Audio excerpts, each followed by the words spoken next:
Early in 2012, just after the System Center 2012 release, we delivered a national System Center roadshow explaining all of the features that were delivered in the System Center 2012 suite. With the recent release of Service Pack 1, we wanted to take the opportunity just to give you a bit of a refresher on the features included in the RTM product, as well as the updates that are included in Service Pack 1. So this session is going to focus on System Center 2012 Configuration Manager. System Center 2012 Configuration Manager is Microsoft's configuration management platform for managing desktops, servers, mobile devices, and the most important asset in your organization, which is your users. So Config Manager enables you to deploy applications, to deploy operating systems, to collect inventory, and provide remote control capabilities to your users.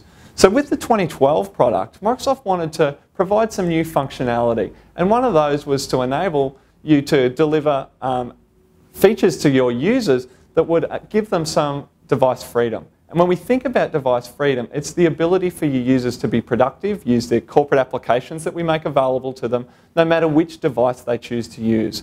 Config Manager 2012 includes a feature called User Device Affinity. Now with User Device Affinity, we base some calculations on your usage patterns to start to work out which is your primary device. So when I'm working on my PC, based on my usage patterns, Config Manager can automatically calculate that that is my primary device. So when I log on to someone else's device, it understands that that's not my primary device and might deploy applications to me using a different method.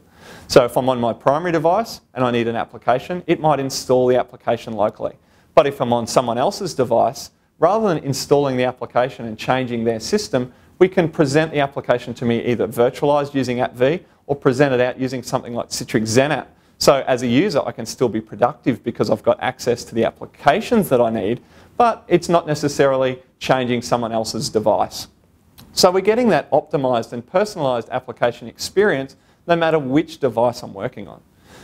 Config Manager 2012 also delivers self-service capabilities to your end users. And that's important because we're trying to deliver additional efficiencies to our users. We're trying to reduce the amount of work that our IT admins have to perform, particularly around day-to-day operational tasks. So we want to give our users the capability to perform and make those requests themselves.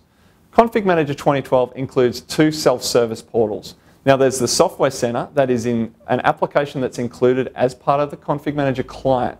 Through the Software Center, we can monitor the installation status of applications that are being deployed to our system. We can have a look at applications that have been installed on our system, and then we can also configure some of the settings that we make available to our end users. Because we might target power settings to our users based on business hours. We want to make sure our users have the ability to set those business hours so they can do things like that through the Software Center. Then we've also got the Application Catalog. And the Application Catalog is a web-based portal that our users can access to request the installation of software that we've made available to those users. So we might have some free applications in there that users could install that don't have a license associated with them. So when they select the application, they request the installation, we just allow Config Manager to take control of that and perform the install. But there's other apps like Visio and Project that have a significant license cost associated with them. So rather than just allowing Config Manager to deploy them to all users, we want to have some approval processes that sit behind that. So we can take the review activity natively in Config Manager and require an admin to approve that before the installation takes place, or using the Application Approval Workflow Solution Accelerator from Microsoft, we can integrate that approval process into Service Manager and rely on the review activity capability in Service Manager to drive that automation and to drive that approval process. Once it's been approved, Config Manager will take over the application deployment process. Now, Microsoft also realised that the infrastructure required as part of Config Manager 2007 was fairly complex, particularly in large environments. So they put a real focus on simplifying the infrastructure that needed to be deployed. So there's essentially two models in Config Manager 2012. We've got our standalone primary site, which is probably common to what you would see in most organisations today, where we have a single primary site deployed, then we have a number of secondary sites, and in 2012, maybe a number of distribution points deployed out in our remote branches. With the central administration site model, or the CAS model, what we see there is we see a central admin site at the top of the tree, and that site's purely for administration. We can't manage any clients directly from that site. Beneath that site, we might have a number of different primary sites, below those primary sites, a number of different secondary sites and distribution points.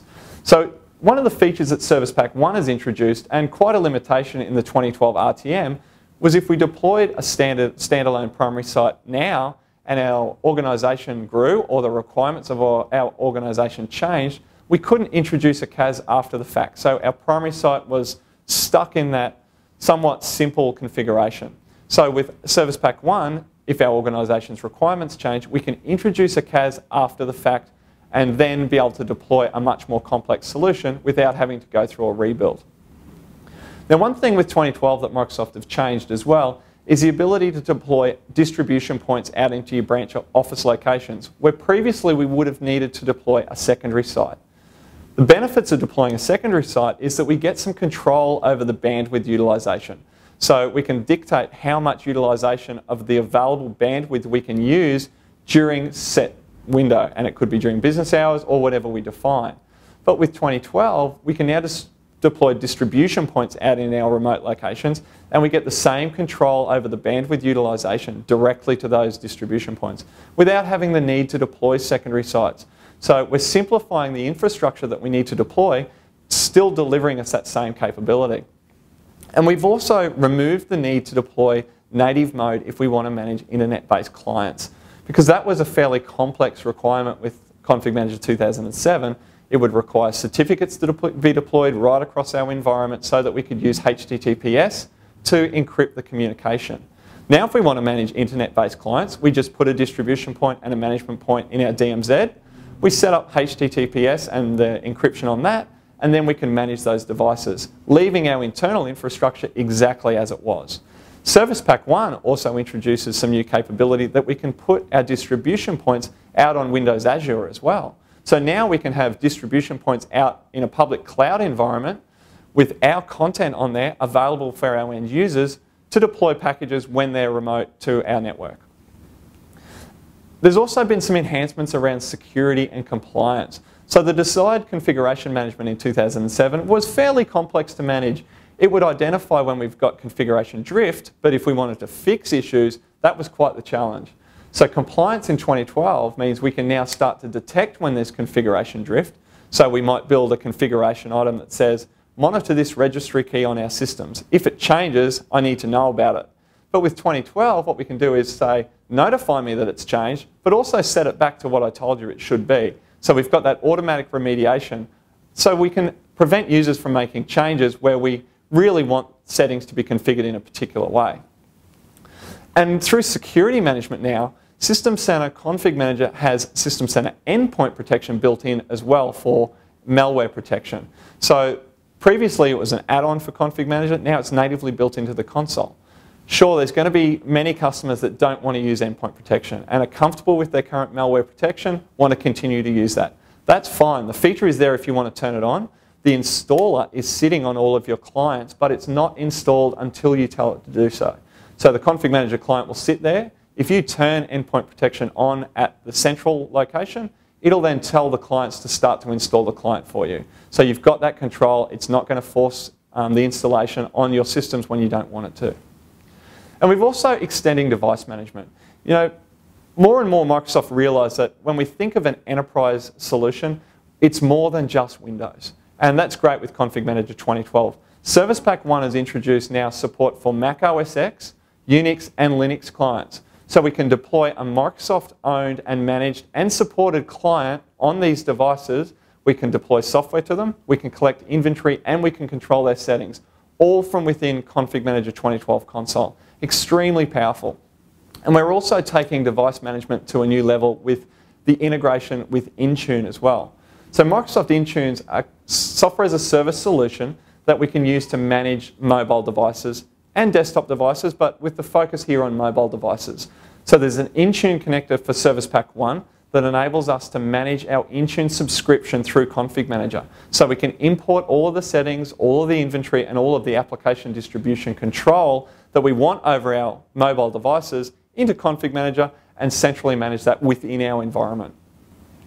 And Config Manager 2012 really simplifies administration as well. Finally, that MMC-based console that all of the previous SMS and Config Manager 2007 versions were based on, that was really prone to crashing has been replaced with a completely redeveloped console. It's built to the same format as all of the System Center consoles that are part of the other components. The Wonder Bar on the left-hand side, that same look and feel. So it's consistent no matter which component of the System Center product you're using.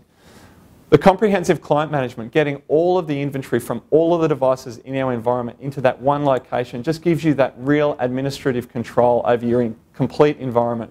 Being able to run reports on applications that cover your Windows devices and your Apple devices in the one location starts to give us some real power, particularly when we're looking at license compliance.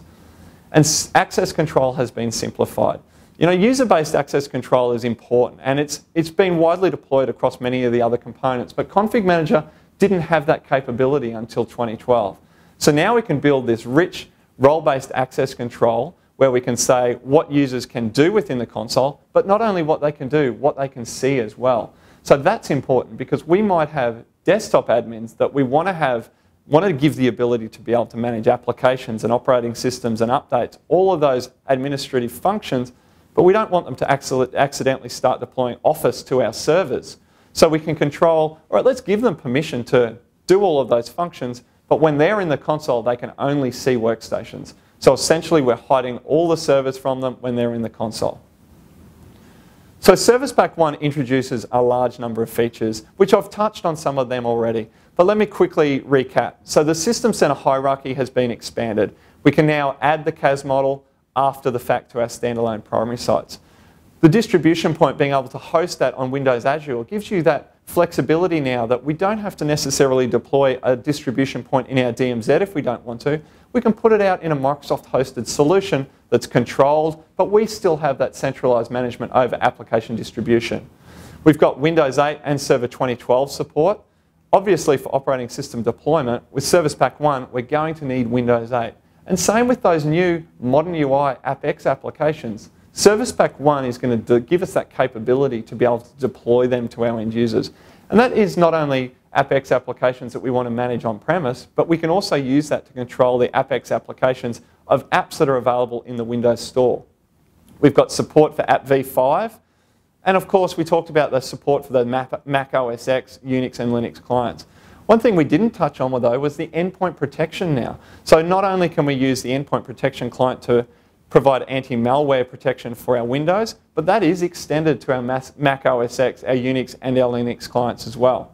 And with the mobile management enhancements, I mean, we're seeing more and more that organisations need to be able to protect those mobile devices because they contain corporately sensitive data. But we also want to be able to make application delivery a seamless experience and be able to push that out to our end users. And the Intune connector is going to deliver that capability. So how do we get to System Center 2012 Configuration Manager? Well, if you're running 2007 now, then unfortunately there's no in-place upgrade because we're going from a 32-bit only architecture to a 64-bit only architecture. But thankfully, Microsoft have built some really easy to use, mature tools into the 2012 product. So the solution is to stand up 2012 side by side and use the migration tools to import all of those objects that you want from your 2007 to your 2012 environment. Now, we've successfully helped many customers do that. It's a fairly straightforward process and will maintain all of the existing data that you've got from your 2007 environment. If you're migrating from a config manager solution that's perhaps developed by another vendor, then the only option really is to do a parallel migration and import the objects manually into your Config Manager 2012 solution.